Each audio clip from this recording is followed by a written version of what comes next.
What's up and good morning, guys? Welcome back to another video. We're sitting here in the OBS. We're on our way over to Work for It World Headquarters 2.0 because today we're getting a project done for ourselves. I mean, mainly for my girlfriend, but kind of obviously for myself. I mean, I guess it's my house, but it's something that me and her have been talking about doing for a long time. Well, we've been talking about doing some changes to the house, but this is one of the ones that I kind of want to knock out. So one of the benefits to having the warehouse is I actually get to store a bunch of my stuff here, and pardon me as I walk through a couple of dark hallways here. I get to store all my stuff here and keep it out of the garage, which is really nice. But then on days like today where I'm like, oh man, I want to knock out this project at the house, it means I got to come here and load up a bunch of tools. In drawer number 1, we're gonna need the 18 gauge. That's important. Put that booger right there. And it always helps to have your impact, and you might as well bring the drill. So if you guys know me, you know I'm a fan of getting things done in one shot. And well, this little cart that I picked up at Dixie Line Lumber many years ago seems like it's up to the task to take all my tools right now in one shot. I mean, it's a little, yeah, I don't see what could go wrong. One more big drop. All right, everything's good. Now to everybody that said, Rhino, why would you lift your truck? It's a work truck. I mean, to me, this is like a perfect loading height. Miter saw in. All right, so we got the tools all loaded up. Before we go, come over and tap the old vending machine here, get us a Red Bull. There we go. So we're gonna head back to the house right now for a little bit of measuring and some planning before we gather up all of our materials, and then I'll kind of let you guys in on really what we're doing. Well, everybody, we have made it to my room, and I know I've showed this on camera a couple times, or I've showed my room on camera a couple times, but let me just kind of give you guys a tour here. It's, you know, nothing crazy, nothing too special. Let me adjust the lighting here because it makes everything look way more yellow than it is. So it's actually gonna be a little bit hard to show because of the light coming in from the windows. I try to close everything up here to give you guys a better idea. But if you guys are longtime followers of the channel, you remember when I actually built this bed, mainly because I couldn't find anything that I liked. I don't like laying on the ground, and for some reason that's like the new modern trend, is like putting everybody to where like it's essentially a mattress on the ground. That's how low bed sets are. Based on like mine's pretty much at my hip. I wanted to be up off the ground. And then of course you gotta have a giant sweet American flag on the wall. Now obviously the gray furniture doesn't really match the tan walls of the room or the blue, and all that I did probably, shoot, I don't even know, 6-7 years ago. And now obviously like we're switching over to gray, so I think I want to go with like light gray on the walls, and then the wall behind me is going to end up being the feature wall with like a board and batten almost grid pattern on it in an even darker gray. But obviously with this room having windows, one of the issues I'm running into is I want the pattern to hit to where it doesn't split on a window. I don't like when, you know, you have your boards running, so basically I'm gonna have equal squares running vertically and horizontally, and I don't want them to hit on a random spot on the window. I wanna make sure each piece that comes down trims out the window perfectly, and that's gonna take some planning. So I'm gonna take a minute here, get everything measured up, and then try and work out a pattern or a plan that works.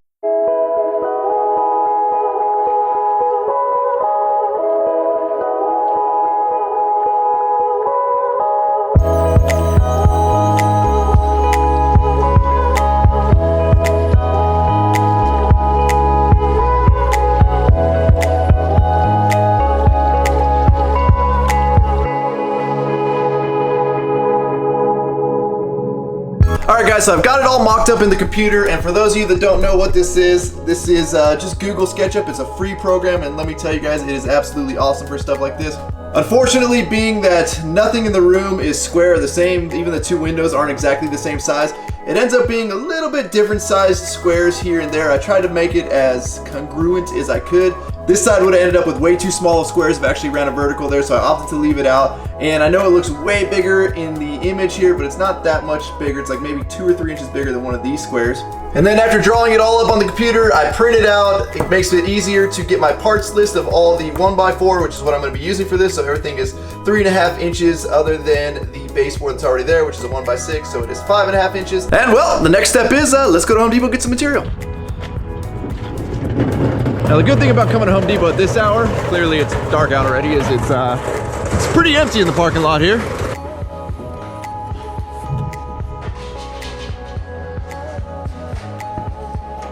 All right, so I've got my masonite and my 1x4s. And the reason I went with MDF is it's cheap, it's already pre-primed, and same with the Masonite, it's perfectly smooth. I've never painted Masonite. I hope I don't run into any issues. I'll scuff up the surface just a little bit lightly, but it definitely beats the prep time it would take for like some type of actual plywood. And now comes the fun part, trying to pick the correct color gray that doesn't look too blue. This is always the worst part about grays.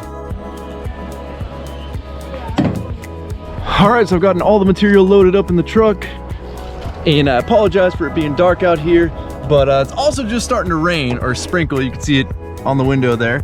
And I've got all the worst materials for that. MDF and Masonite, two of the things you don't want to get wet. Well, you guys, welcome back to day 2. Obviously, last night got a little bit late, so I just decided to call it quits. We'll start fresh in the morning. But that being said, last night an idea kind of hit me, and I wanted to see how it looks, so I rendered it up here on the computer. Because I'm sure it's gonna get brought up. What if you just evenly make squares, and then wherever they hit on the window, they hit? I modeled that up, and it doesn't look bad.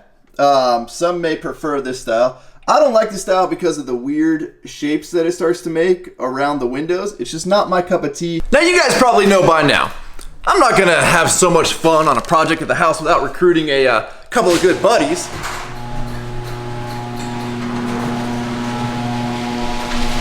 So what do you want to do now, Rhino? Well, Dave, I would like to remove that TV stand. Wow, what a beautiful TV stand. Did you make this yourself? I did, thank you, Dave. I really appreciate the compliment. That's nice. Dang, is that a 12-volt tool in your hand? It is, you know. Is that by Milwaukee? You're the one who taught me that you can do a lot with the 12 volt now. Wow, Dave. Great, man. Chris, what's wrong? What's wrong, Chris? Are we gonna work or what? We're auditioning for HGTV right now, dude. Come on. Threesome? There might be some more underneath. Oh. Got it! So clearly Dave found his way over to my spy sunglasses case there, buddy. That's a good look on you, dude. It really is. Yeah, well, you know, it's tough to put anything on me that doesn't improve. So if you guys live anywhere other than, I don't know, California, Arizona, wherever large tract homes are a big thing, and they kind of rely on the texture of the drywall to hide any imperfections, you're going to need to put something over that. I mean, there's like a real cheesy way to do it, and that is where people will just, you know, put all of their 1-bys on top of the drywall and then paint the drywall the whatever color to match. I don't like that look of seeing the textured drywall behind it, because to me, like, that doesn't look like a nice smooth wooden finish or whatever it may be. So we're going to end up putting the sheets of Masonite on the drywall, which are 1/8 inch thick, so they'll barely pop it out, which means we have to pull this piece of baseboard that's already there, trim it a little bit, shift it forward 1/8, that way everything lines up. So Dave is running the laser right now up the wall. I've already gone ahead and marked where each one of our boards is. Sorry, the lighting's gonna be weird today. We're working with windows, but basically the cool thing about the Masonite is, and something you want to plan ahead for, is you want the edges of the Masonite to basically end behind one of your boards going up and down. So it's important to kind of plan that ahead of time. You don't want a seam like in the middle of an open section, because obviously that's going to be really hard to patch. My question obviously is, Rhino keeps saying board and batten. I want to know what a batten, and he says the batten is behind the boards. I'm not so quick to, I'm not saying, I don't know. So we've got our piece of Masonite here. I've gone ahead and just given it like a quick little scuff with some sandpaper. That way hopefully the paint adheres better. We're running a piece of foam underneath it. You can get a 4x8 sheet of this stuff at Home Depot for about 10 bucks. So what having the styrofoam underneath allows us to do is, typically if you ever see us cut plywood, we'll throw a couple 2x4s under there. That way you want the offcut to either fall off, or you want it to be supported so it doesn't bind up the blade. Well, when you're dealing with 1/8 inch material, this stuff is so floppy that you really have to brace up like crazy underneath it. So this little trick makes life a lot easier, and you can just run the saw blade into the styrofoam and you're not gonna hurt anything.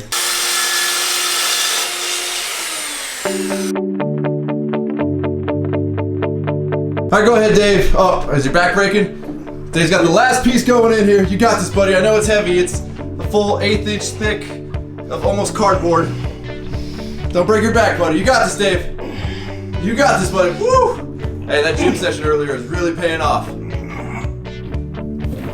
You did it, buddy. All right, so we've got all the Masonite up. We've got the baseboard back in place. Really, I think this is going to be our stopping point for today, since me and Dave decided a gym session, lunch, trip to Home Depot. Ran into a lot of friends. We did, right? Yeah, I think we burned about 6 hours today not working on this project. Now, one thing that's important though is I need my TV stand. So we need to like make some legs on that thing real quick or something. Great work, dude.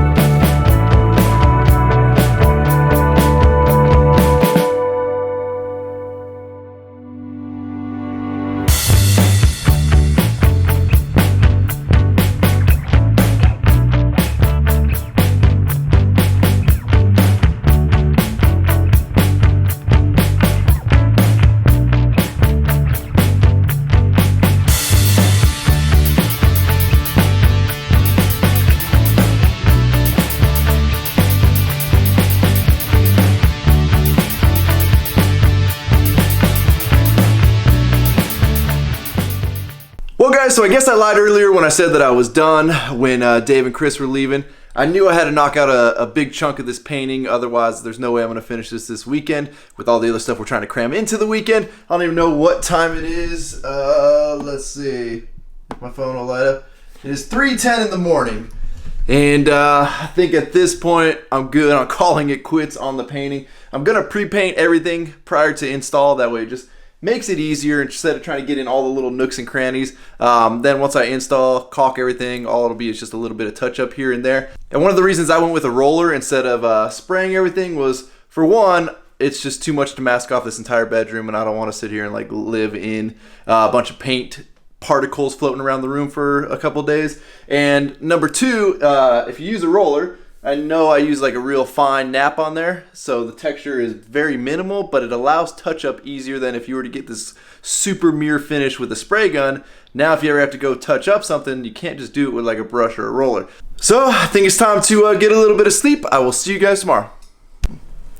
And we are back with kind of day 3, but kind of day 2 of this bedroom project I've been working on. And yeah, I'm rocking some sweet braids now. So last night I got all of the backdrop painting, I guess you could call it, done. And then this morning I've been down in the garage, and that's why I look so sweaty, is because, well, it's really hot in there, and unfortunately I can't open the garage door because it's windy and it's blowing dust on all the stuff that I'm painting. But as you can see, all my 1x4s have been painted. Everything has 2 coats. And I anticipate once it's installed and I kind of go over and fill all the seams and sand everything down, that everything will get 1 or maybe 2 more coats. Pre-painting everything makes everything so much easier, because when this is installed on a wall, trying to get paint in like that edge on that side without it building up, it's just an absolute pain in the butt. So pre-painting everything means that you don't have to go into certain places to add more paint, and it's quicker when you go for like a final coat once everything is installed. And because the lighting is so bad in the room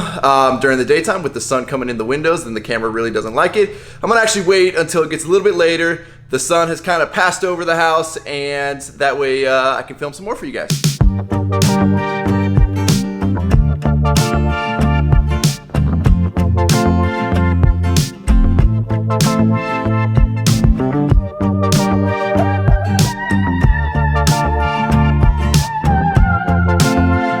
You know, I have to say, I'm really happy with going with making it complete squares and kind of like making everything work to hit on the windows, even though the windows are completely not symmetrical with each other.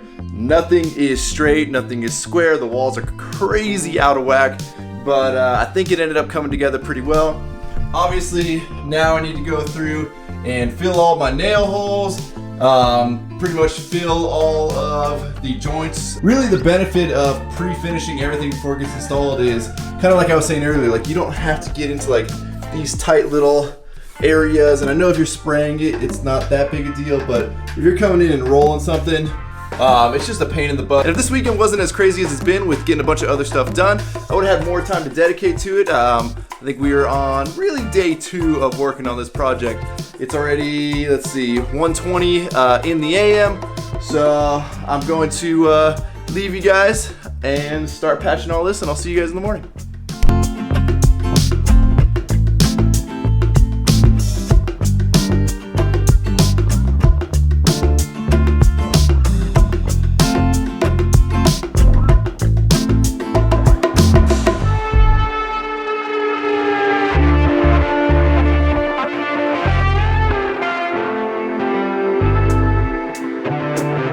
Welcome back, guys. Today, I think 3, 4, I don't even know. I give up at this point, trying to keep track.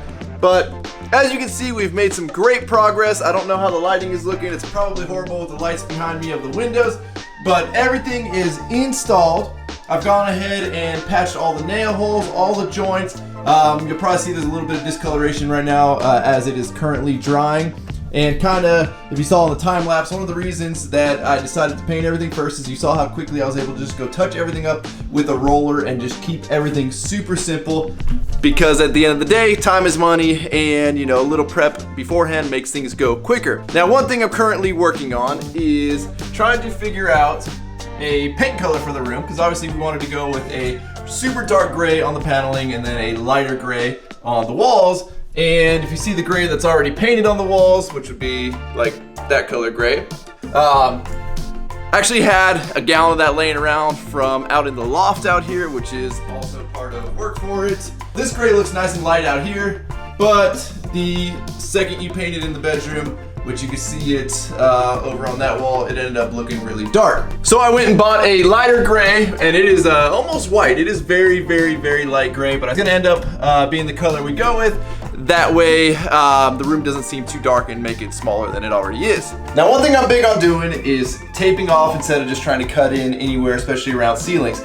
And I'm sure a lot of pros are gonna say that's stupid, that's pointless, you're wasting time. Now, the technique that I use is once you tape, you come in with a little bit of caulk, and the tip on this gun is kind of screwed up, so don't mind that it's not laying out right. And you come back in and you take a majority of the caulk off. Now, what you're doing by caulking the tape is, being that I have textured drywall, if you were to just put a piece of tape on the drywall, I'm trying to show the texture, there's gonna be a bunch of air holes underneath the tape. And that's places that the paint is going to bleed. Now, the second you put the caulk up there, let it dry, you can come up here and you can slop all the paint that you want up against that tape, and nothing is going to bleed through because the caulking actually seals it. And in case you don't believe my technique, look how perfectly straight and clean these lines are. And this is on very textured drywall. And you can see there is not one bit of paint that has run when I originally painted this room. And you can use this technique not only on the ceilings, you can use it on every piece of trim. I mean, you can see just how clean all of my paint lines are. And I may hurt some painters' feelings, but I would put my taped and caulked paint lines up against anybody cutting in by hand. And I've seen some very, very high-end painters, and it is impressive what they can do by hand, but there's just nothing straighter than a perfectly straight line by actually taping it and caulking it. All right, guys, well, we're in the final stretch. I've got everything in the room masked off and caulked, but something huge just happened, and you'll be able to see it on the computer screen behind me. We have just hit, boom, 200,000 subscribers on the channel. I cannot thank you guys enough. I'm sure it's hard to take me seriously sometimes, especially right now, rocking some twin braids going on. It's probably weird, but for all of you guys that subscribe to the channel, that have stuck by me this entire journey, you guys are absolutely awesome, and I make a promise to you to continue to put out content that you guys still want to see. I know I had to take a day off yesterday because I've been trying to knock this project out, but we will be right back to truck stuff. You guys are awesome.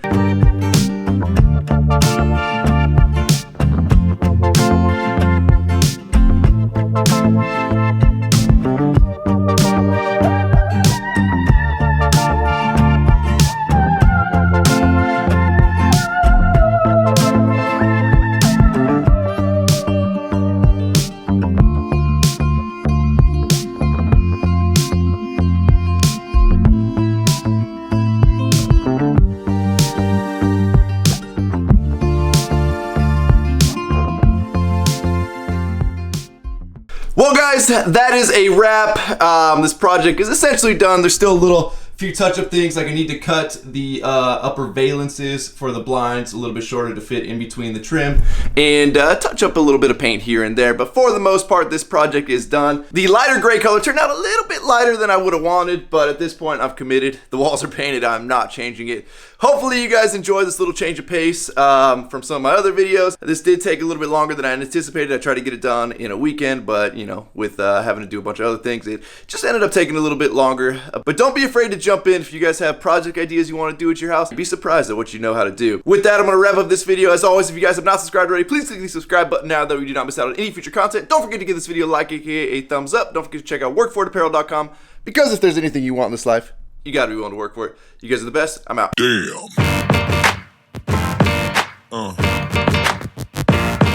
Yeah. Uh.